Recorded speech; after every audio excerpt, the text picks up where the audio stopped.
Hello दोस्तों, कैसे हैं आप सभी लोग। इस वीडियो लेक्चर में हम बात करने वाले हैं कि इंग्लिश का हिंदी कैसे निकालते हैं। आप लोगों ने टेंस तो बहुत पढ़ा होगा, बहुत सारे नियम भी पढ़े होंगे, लेकिन कन्फ्यूज़न आपको अक्सर बना रहता है। आप जब कोई इंग्लिश का टेंस पढ़ते हैं, सेंटेंस, तो उसमें आपका हिंदी नहीं निकल पाता है। आप सोचते हैं कि इसका हिंदी कैसे निकालेंगे। तो इस वीडियो लेक्चर में हम एक एक लाइन का, एक एक वर्ड का स्टेप बाय स्टेप बताएंगे कि कैसे आपको हिंदी निकालना है। और एक छोटी सी रिक्वेस्ट है आपसे, साइड में म्यूज़िक बज रहा है, अगर आपको उसकी आवाज़ आ भी रही होगी तो प्लीज़ कोऑपरेट कर लेना, क्योंकि किसी की शादी है, पता नहीं, तो आवाज़ आ रहा है यहाँ तक। अब पता नहीं इसमें रिकॉर्डिंग में जाए या ना जाए, ये तो अलग बात है। तो उसके लिए भाई सॉरी बोलते हैं, लेकिन आपको स्टोरी पे ध्यान देना है कि स्टोरी हमें कैसे पढ़ना है। अगर म्यूज़िक सुनाई दे तो म्यूज़िक पे ध्यान नहीं देना है, उसके लिए मैं आपको बता दे रहा हूँ। तो इस स्टोरी में हम बात करेंगे गौतम बुद्ध के बारे में। आपने गौतम बुद्ध के बारे में पढ़ा ही होगा। गौतम बुद्ध एक जो है बौद्ध धर्म के प्रवर्तक, यानी जो है संस्थापक माने जाते हैं, और जिनका हिस्ट्री लगभग 2400 साल पहले, 2500 साल पहले मतलब माना जाता है।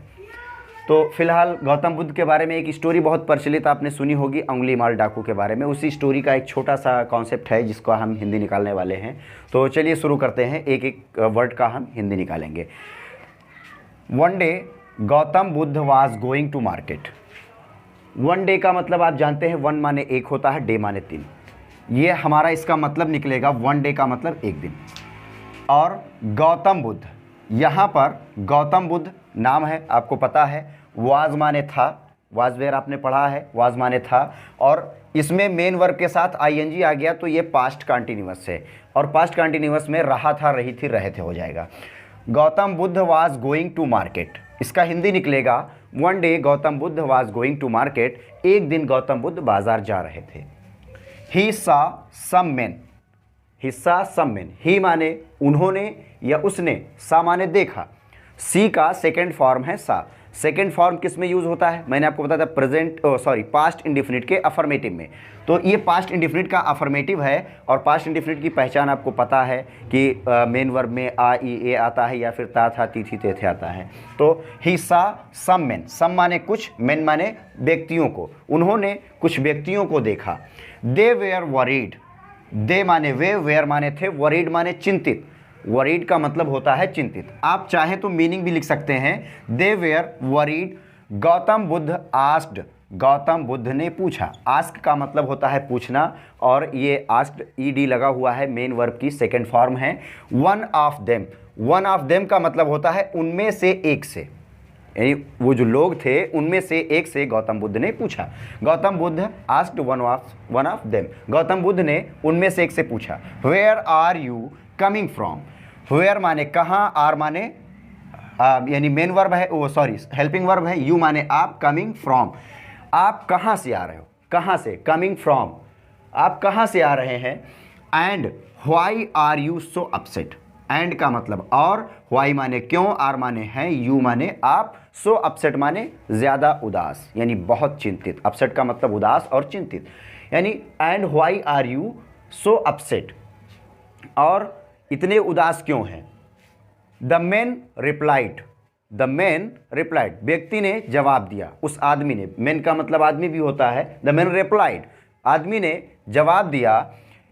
ओ हर्मिट, ओ हर्मिट, ओ का मतलब ओ, हर्मिट माने साधु। We are coming from the palace of the king.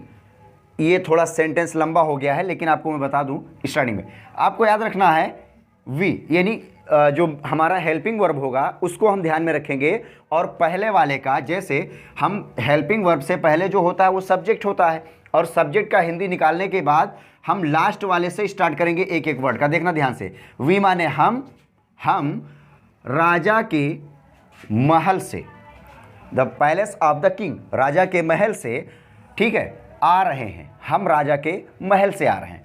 We had gone, had का यूज़ कहाँ होता है, आपने पढ़ा पास्ट था, और एक मेन वर्ब के साथ अगर आ जाए तो वो आपका पास्ट परफेक्ट में हो जाता है। तो क्या हो जाएगा, वी हैड गॉन, हम गए थे, कहाँ गए थे, टू कंप्लेन, यानी शिकायत करने। We had gone to complain, हम शिकायत करने गए थे। ए डेकॉइट, एक डाकू की, एक डाकू की शिकायत करने गए थे। हियरिंग दिस, यह सुनकर, हियरिंग माने होता है सुनकर, और दिस माने यह। हियरिंग दिस, यह सुनकर, गौतम बुद्ध सेड, गौतम बुद्ध ने कहा, से माने कहना और सेड माने कहा। Gautam Buddha said tell me more about the dacoit. Tell me माने टेल माने होता है बताना, मी माने मुझे। गौतम बुद्ध ने कहा मुझे डाकू के बारे में और बताओ। मोर अबाउट, अबाउट मतलब होता है बारे में, और यानी मोर माने और, यानी ज़्यादा यानी अधिक। ठीक, tell me more about the dacoit, मुझे डाकू के बारे में और अधिक बताओ। देन द मैन सेड, तब व्यक्ति ने कहा, तब उस आदमी ने कहा, the man said the dacoit is very terrible. The dacoit यानी डाकू, इज माने है, वेरी टेरेबल माने बहुत खतरनाक या भयंकर। ठीक है, the dacoit is very terrible, डाकू बहुत डरावना है। He is more powerful than A tiger. He is more powerful than A tiger. यहाँ पर आपने देन पढ़ा, देन का मतलब तब, THEN है, यहाँ पे THAN है। यहाँ पर देन का मतलब होता है से, और ये वाला जो से यूज़ करते हैं ये हम किसी का कंपैरिजन अगर करते हैं, जैसे आपसे तो देन यू, उनसे तो देन दे। ठीक है, इस टाइप से हम तुलना करते हैं किसी से तो देन का यूज़ करते हैं, यानी एक चीते से ज़्यादा खतरनाक है। He is more powerful than A tiger, वह एक चीते से ज़्यादा शक्तिशाली है। पावरफुल का मतलब शक्तिशाली। ही हैज़ किल्ड, उसने मारा है, उसने मारा है या मार दिया है। मैनी पर्सन्स, उसने बहुत से लोगों को, पर्सन माने लोग होता है, उसने बहुत से लोगों को मार दिया है। The army of king, army of king, of वाला जो होता है उसका हम उल्टा हिंदी निकालते हैं, राजा के सिपाही, राजा के सिपाही, सैनिक, sorry. The army of king, राजा के सैनिक, can not face him. Can not, can का मतलब कर सकते हैं, नॉट माने नहीं, फेस माने सामना करना, और हिम माने उसका। राजा के सैनिक भी उसका सामना नहीं कर सकते हैं। हिज नेम, हिज माने उसका, नेम माने नाम, इज माने है, और अंगुलीमाल का मतलब नाम तो ही होता ही है। हिज नेम इज अंगुलीमाल, उसका नाम अंगुलीमाल है। हियरिंग दिस, यह सुनकर, हियरिंग माने सुनकर, दिस माने यह। Gautam Buddha set out, set out का मतलब होता है चल दिए, यानी प्रस्थान करना, किसी की तरफ बढ़ के चलना, तो उसको हम इंग्लिश में सेट आउट भी बोलते हैं, या वेंट आउट भी बोल सकते हैं, चल दिए। तो the Gautam Buddha set out to the forest, यानी जंगल की तरफ, जंगल की तरफ। The Gautam Buddha set out to the forest, Gautam Buddha जंगल की तरफ चल दिए।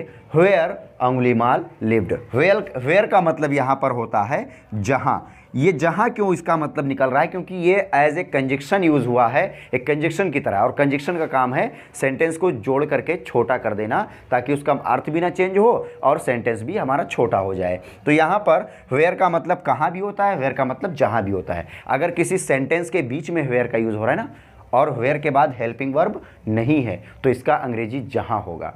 ठीक है, और अगर हेल्पिंग वर्ब है तो इसके साथ इसकी इंग्लिश हम कहाँ पढ़ेंगे। तो इस टाइप से हमारा एक स्टोरी था जो कि मैंने आपको बताया है। एक एक वर्ड का आप हिंदी निकाल सकते हैं। अगर इसमें से कोई मीनिंग्स आपको नहीं पता है, आप गूगल पे सर्च कर लीजिए। अगर वहाँ भी आपको नहीं मिलता है, वहाँ तो 100% मिलेगा, लेकिन वहाँ पर सर्च करने के बजाय आप कमेंट बॉक्स में भी लिख सकते हैं कि इसकी मीनिंग मुझे नहीं पता है, मैं आपको टाइप करके बता दूंगा कि इसका मतलब क्या होता है। पूरा पूरा सेंटेंस भी टाइप कर सकते हैं, लेकिन ये स्टोरी आप एक बार देखिए और पूरा देखिए, उसके बाद आपको समझ में आएगा कि हम कैसे हिंदी निकालते हैं। सो वीडियो को देखने के लिए थैंक यू, और मैं इसी टाइप का दूसरा वीडियो भी लेके आऊँगा तो इस वीडियो के बाद, और उसका लिंक मैं इसके डिस्क्रिप्शन में 100% दूंगा, क्योंकि कई वीडियो में मैंने कहा है कि मैं इसका लिंक दूंगा, लेकिन मैं भूल गया हूँ, उसमें लिंक नहीं दे पाया, तो वीडियो लेक्चर मुझे दोबारा देख करके उसमें लिंक डालना पड़ेगा। लेकिन इसमें मैं 100% दूसरी स्टोरी का वीडियो दूंगा जो कि आपको आसानी से मिल जाएगा। आप ये स्टोरी देखिए, और अगर आपको पसंद आता है तो आप अपने दोस्तों को शेयर भी कर सकते हैं, क्योंकि ये बहुत ही हेल्पफुल होने वाला है और आपको बहुत ही अच्छा लगेगा। आप ऐसी स्टोरी, शॉर्ट स्टोरी में लेके आने वाला हूँ इस चैनल पर।